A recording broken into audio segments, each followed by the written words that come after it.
बहुत समय पहले एक घना जंगल था। जंगल के किनारे एक छोटी सी झोपड़ी में सावित्री नाम की एक बूढ़ी महिला अकेली रहती थी। वह दादी के नाम से जानी जाती थी। उनके पति का बहुत साल पहले देहांत हो चुका था और बेटे बेटियां दूर शहरों में बस गए थे। दादी की आंखों में मोतियाबिंद था, चाल धीमी हो चुकी थी, लेकिन दिल अभी भी धड़कता था, प्यार और ममता से भरा हुआ। दादी अपने आप से बड़बड़ाती हुई, इन पेड़ों के झुरमुट में अब चिड़ियों की चहचहाहट भी कम हो गई है और बच्चों की किलकारी तो बस यादों में रह गई। एक दिन जब दादी अपने छोटे से बागीचे में बैठे फल छांट रही थी, तभी एक छोटा सा भूखा प्यासा बंदर पेड़ से उतरकर आया और बगल में बैठ गया। बंदर धीरे धीरे, क्या मुझे कुछ खाने को मिलेगा, अम्मा? दादी चौंकी, लेकिन उनकी आंखों में कोई डर नहीं था। उन्होंने पास रखा एक केला उठाया और बंदर की ओर बढ़ाया। दादी मुस्कराकर, आ बेटा, खा ले, भूखा दिख रहा है। तू कहाँ से आया? बंदर ने धीरे धीरे केला खाया और फिर सिर झुकाकर बोला। बंदर, मेरा झुंड मुझे छोड़ गया। मैं बीमार हो गया था और सब आगे निकल गए। अब मैं अकेला हूँ। दादी का दिल भर आया। उन्हें अपने बचपन की यादें आईं, कैसे उनकी माँ उन्हें गले लगाकर खिलाया करती थी। दादी, अब तू अकेला नहीं है। जब तक मेरी सांस चलेगी तू मेरे साथ रहेगा। उस दिन के बाद से बंदर दादी का साथी बन गया। वह दादी के साथ बागीचे में काम करता, लकड़ियां लाता और रात को उनके पास बैठकर उनके हाथों से खाना खाता। दोनों एक दूसरे की तन्हाई को बांटते। समय बीतता गया। गांव वालों को पता चला कि एक बूढ़ी औरत और एक बंदर साथ रहते हैं। कई लोग हंसते, कुछ चिढ़ाते। गांव का लड़का, देखो देखो, दादी पागल हो गई है, बंदर को पोता बना लिया है। लेकिन दादी को इन बातों की परवाह नहीं थी। उन्हें सिर्फ अपने बंदर की चिंता रहती। एक दिन दादी बीमार पड़ गई। उनकी तबीयत इतनी बिगड़ गई कि बिस्तर से उठ भी नहीं पा रही थी। बंदर हर समय उनके पास बैठा रहता, पानी पिलाता, माथा सहलाता। दादी कमजोर स्वर में, बेटा, तू तो मेरा सहारा बन गया। न जाने तेरे बिना क्या होता। बंदर की आंखें नम थी। उसने दौड़कर जंगल से औषधीय जड़ी बूटियां लाईं, लेकिन हालत गंभीर थी। गांव के लोग फिर भी नहीं आए। तीसरे दिन दादी बेहोश हो गई। बंदर भागा भागा गांव की ओर गया। पहले उसने दरवाजे पर पत्थर पटके, पेड़ हिलाए और शोर मचाया। लोग बाहर आए तो देखा कि बंदर अजीब हरकतें कर रहा है। गांव वाले, क्या हुआ इसे? फिर किसी ने कहा। महिला, शायद दादी की तबीयत बिगड़ गई हो, चलो देख लें। लोग झोपड़ी तक पहुंचे। देखा, दादी बेहोश पड़ी थी और बंदर उनके पास बैठा आंसू बहा रहा था। गांव के वैद्य को बुलाया गया। दवाएं दी गई। दादी को होश आया।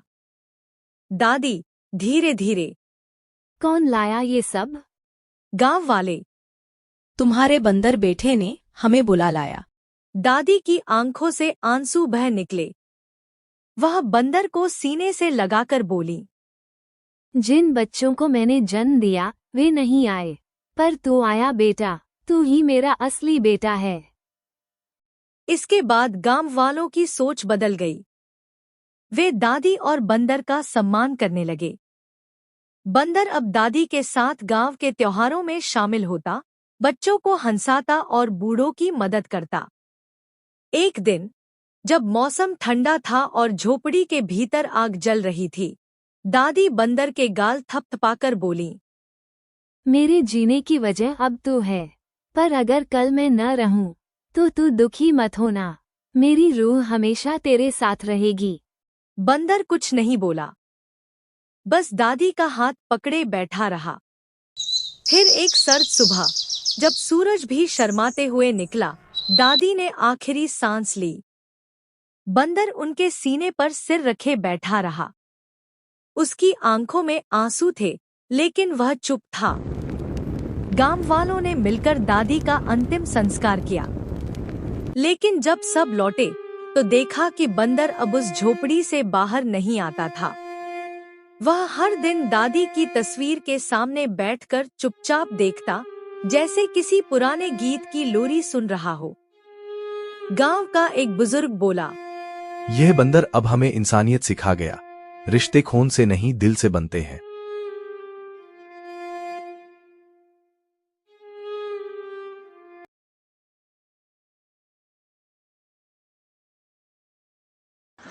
बहुत समय पहले की बात है। एक घना, रहस्यमय और विशाल जंगल था जिसका नाम था महावन।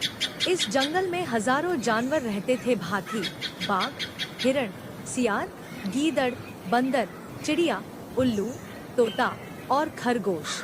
लेकिन इन सब में जो सबसे बड़ा, सबसे ताकतवर और सबसे डरावना था, वो था एक भालू जिसका नाम था भूरी।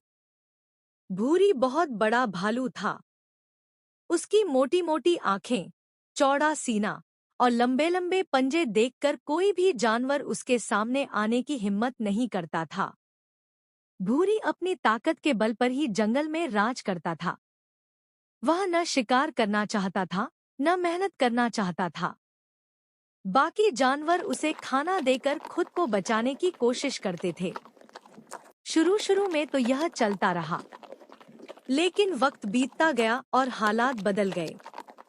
महावन में एक साल सूखा पड़ गया। बारिशें नहीं हुई, झीलें सूखने लगी, पेड़ों के पत्ते झड़ गए, फल फूल उगने बंद हो गए। जानवरों को खाने को कुछ नहीं मिल रहा था।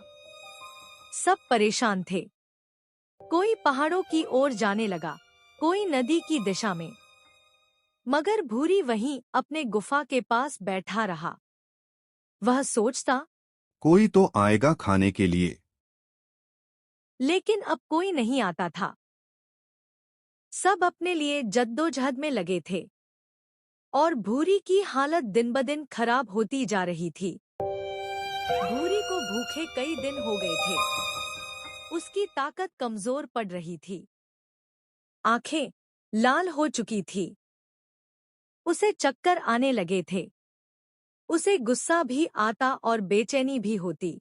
एक दिन उसने ठान लिया कि अब जो भी सामने आएगा वो उसे खा जाएगा, चाहे वो छोटा हो या बड़ा। उसी जंगल में एक छोटा नन्हा सा खरगोश भी रहता था। उसका नाम था चिंकी। चिंकी बहुत समझदार, फुर्तीला और हंसमुख खरगोश था। उसका एक छोटा सा घर जमीन के अंदर पेड़ की जड़ों के पास बना था। चिंकी अकेला रहता था, लेकिन बहुत खुशमिजाज था। वह दिन भर जंगल में दौड़ता, इधर-उधर खेलता और अपने लिए घास, जड़ें और कंद इकट्ठा करता। उस दिन जब भूरी बहुत भूखा था, चिंकी जंगल में अपने खाने की तलाश में निकला था। वह एक पुरानी झाड़ी के पास गया जहां उसे कुछ कंद मिलने की उम्मीद थी। लेकिन जैसे ही वह झाड़ी से निकला, सामने से भूरी आता दिखा। भालू की आंखों में भूख चमक रही थी। चिंकी समझ गया कि आज उसकी जान पर बन आई है। भूरी ने चिंकी को देखा और गुर्राया, रुक जा, तू बहुत देर से दिखा है।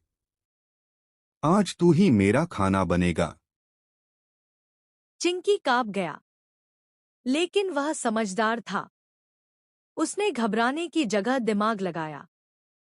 चिंकी ने हाथ जोड़कर कहा, भूरी भैया, मैं जानता हूं आप बहुत भूखे हैं, लेकिन मैं बहुत छोटा हूं, मुझे खाकर आपका पेट नहीं भरने वाला। लेकिन अगर आप चाहें तो मैं आपको एक ऐसी जगह ले चल सकता हूं जहां आपको मीठे फल, शहद और जड़ें मिल सकती आप वहां पेट भर सकते हैं, और अगर फिर भी आपको भूख लगे तो मुझे खा लेना। भालू ने उसे शक की नजरों से देखा, लेकिन भूख ने उसकी अक्ल को जकड़ लिया था।